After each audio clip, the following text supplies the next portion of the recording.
Hi, this is Jacqueline. I'm back with my next video. So I hope you had a chance to check out my previous video. This is sort of a continuation, a wrap up of that video. So that was a long video, but it was such a powerful story of a girl named Beth and her road to recovery through getting stem cells outside of the United States. I did want to kind of talk about all of that and talk about the concerns and talk about getting stem cells here versus going outside the country and just kind of putting all of that information together. So first of all, if you have been following me, you may know that I did do a stem cell infusion last year. So I have a video on that if you haven't been able to check that out yet. And basically through that process, I had already had my first infection, then I had my vaccine injury, and then I got a stem cell infusion. The stem cell infusion did help me immensely. Unfortunately, it was short-lived because after that, I ended up getting Delta. Here I am. I would love to do stem cells again, but I really want to explore what's going to be my best options. So as you may or may not know, doing stem cells in the United States definitely has some limitations. So first of all is the cost. So it's definitely a lot more costly to do stem cells here. Just to give you guys an idea, about 30 million stem cells cost about $6,500. I also contacted another place that would do 60 million stem cells for $11,500.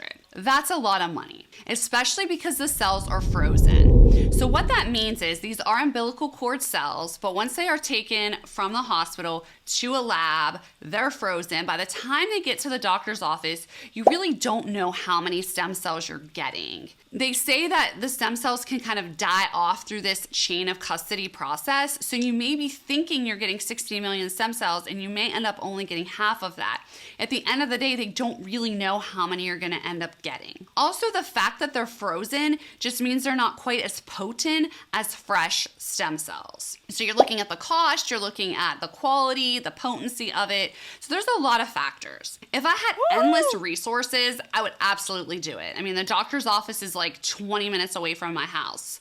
But if you haven't seen my video on the cost of long COVID, you will see I have spent a lot of money. So I'm at the point right now where I really have to just look at each treatment plan, how much it's going to be, and make the best and most cost-effective and safest decision possible for myself. So that's where I get into the word safety, because I know that there's hesitation, of course, in traveling outside of the country to have medical procedures done. Throughout this process, there are two places that I found in Mexico. One is Ophelia Rises, and that is where Beth did do her stem cells. And I have all of that information. I will have a link in the description below to Ophelia Rises. And again, if you haven't checked out that video, please check that out when you have some time. And I looked up another place called StemAid. So both places, I was able to have Zoom calls, and I was able to have Zoom calls with their physicians. They answered a ton of questions, and I honestly would feel super comfortable going to either place. The reason why Ophelia Rises touches my heart is because the couple that started that company are actually long haulers themselves. So they have walked this journey, and they have now dedicated their life to helping other people that have long COVID recover from stem cell therapy. So that alone is something that just really touched me and made me feel a connection. Also, with both places, they offer transportation to and from the airport. They help you find a place to stay, so they're going to give you the best lodging recommendations possible, and they're going to sort of help chaperone your trip. So you're not just like thrown out there in the airport and not knowing where to go or what to do. Like, you really are sort of like babysat throughout your process there. And I've heard that from multiple people, especially those that have went to Ophelia Rises, that they feel like they have like a family there and they have a support system there. And of course, that is so very important. You know, but it's also scary, of course, to travel by yourself. I mean, being a female, traveling alone, going to a country where I don't know the language, there's definitely some hesitation there. Hopefully, if this is something you decide to pursue, you have somebody that you can go with you. I think it's very important to just have a support system there to begin with anyway. I also wanted to mention that there are clinical trials right now going on in Texas at a place called Hope Biosciences. So I saw on their Instagram last week that they're still taking participants. It's in Sugar Land, Texas. So the only issue with me particularly being in that trial is, well, first of all, I wasn't asked to be in that trial, but I did reach out and we are corresponding back and forth. But the main issue for me is that I live in California. The trial is in Texas.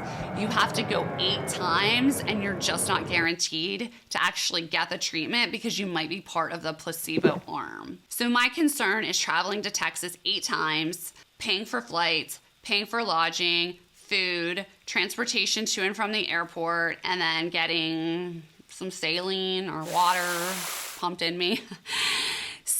But if you live in that area or it would be convenient for you to go, I encourage you to reach out to them. Again, it's called Hope Biosciences and it is in Sugar Land, Texas. And reach out. I think that they're still looking for more participants. So that could definitely be an option for somebody that might live closer. I absolutely would do it if it was something local and even if it was placebo or not, but that's just a lot of money and a lot of time if I'm not gonna end up actually getting stem cells. So at this point in my journey, I am definitely considering going to Mexico and pursuing this all the way through. I promise I will let you guys know and I will walk you through the entire journey. Right now with Omicron, traveling just is not really ideal, so I'm trying to just stay low right now, consider what treatments are available to me. But if you have done stem cells, if you've been in any clinical trials for stem cells, please comment below. I would love to hear more stories about stem cells, and I will keep coming to you guys and bringing you all this information. So thanks again for watching. I hope you all are well, and I will be in touch soon. Peace. We're heading out. Smash the like button and subscribe. Bye.